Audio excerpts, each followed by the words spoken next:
देखो इस क्वेश्चन में हमको क्या दिया हुआ है, यहाँ पर दिया है सम ऑफ द सम और प्रोडक्ट फॉर कंजुगेटिव जीपी दिया हुआ है। तो यहाँ पर पहले हम जीपी ले लेते हैं। जीपी में क्या हो जाएगा, ए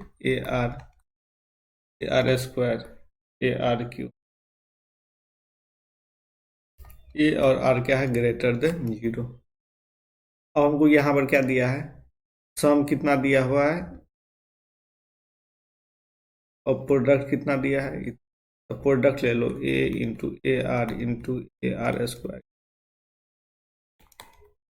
इक्वल टू 1296। यहाँ ए कितना हो गया 4, तो ए के पावर 4। यहाँ आर का पावर कितना हो जाएगा 3, आर के पावर 6 इक्वल टू 1296। यहाँ ए का वैल्यू कितना निकल जाएगा 6 डिवाइडेड बाय आर के पावर 3/2। यहाँ से ए निकाल लिया। अब सम कितना दिया हुआ है, ले लो A R square plus A R equal to 126। अब यहाँ से ए कॉमन ले लो तो क्या हो जाएगा मेरा 1 plus r square plus r cube equal to 126। अब ए का वैल्यू रख दो यहाँ पर, तो क्या हो जाएगा 6 बाय आर के पावर 3/2। फिर क्या हो जाएगा multiply 1 plus r square plus r cube equal to 126। अब इसको हम इस तरह डिवाइड करेंगे, ये मल्टीप्लाई में हो जाएगा। यह क्या हो जाएगा 1 आर के पावर 3/2, यहाँ आर बाय आर के पावर 3/2, यहाँ आर स्क्वायर आर के पावर 3/2, आर क्यूब हो जाएगा आर के पावर 3/2। यहाँ क्या हो जाएगा 126 डिवाइडेड बाय 6। यहाँ 6 दूना 12, 6 एकम 6, इतना हो गया। अब इसको देखो क्या लिखेंगे, आर के पावर 3/2 यहाँ जाएगा ऊपर में, तो 1 माइनस 3/2 हो गया था, 2 माइनस 3/2 यानी -1/2, आर के पावर -1/2। फिर यहाँ पर हो जाएगा 4, यहाँ हो जाएगा 4 माइनस 3 यानी आर के पावर 1/2। फिर यहाँ जाएगा ऊपर तो क्या हो जाएगा 6 माइनस, यहाँ हो जाएगा आर के पावर 3/2 इक्वल टू 21।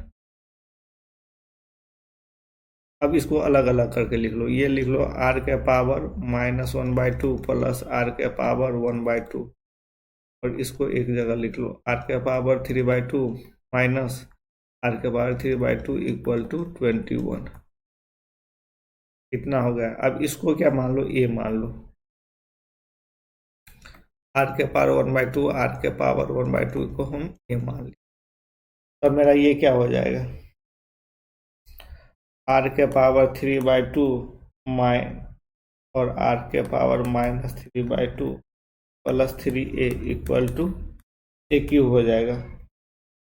अब अकॉर्डिंग टू ये क्वेश्चन क्या हो जाएगा, ये मेरा हो गया कितना, ये हो गया, तो ये ले लो।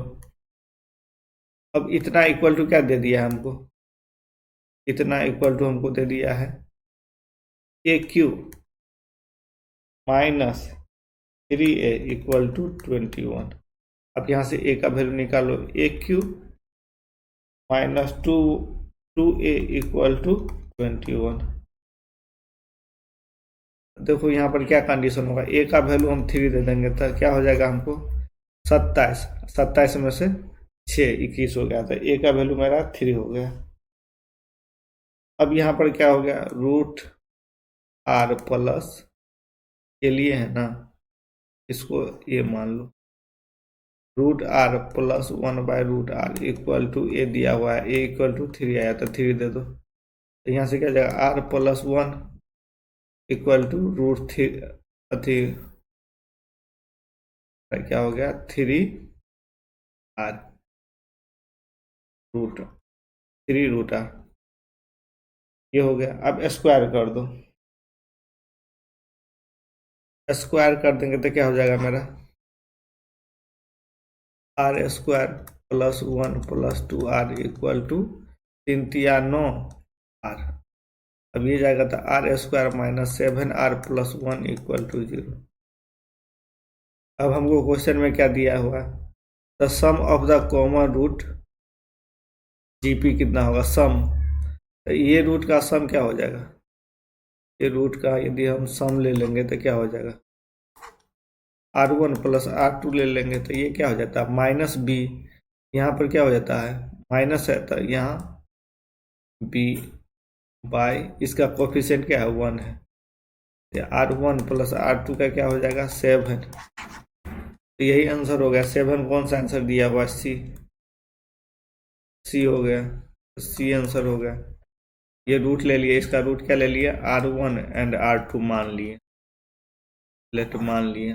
उसके बाद हम लिख दिए root of sum r1 plus r2 equal to minus b, मतलब इसका कोफिशिएंट तो माइनस लगा हुआ है पहले से तो प्लस हो गया, आर स्क्वायर का coefficient 1, r1 plus r2 equal to कितना हो गया 7 हो गया, सी आंसर हो गया।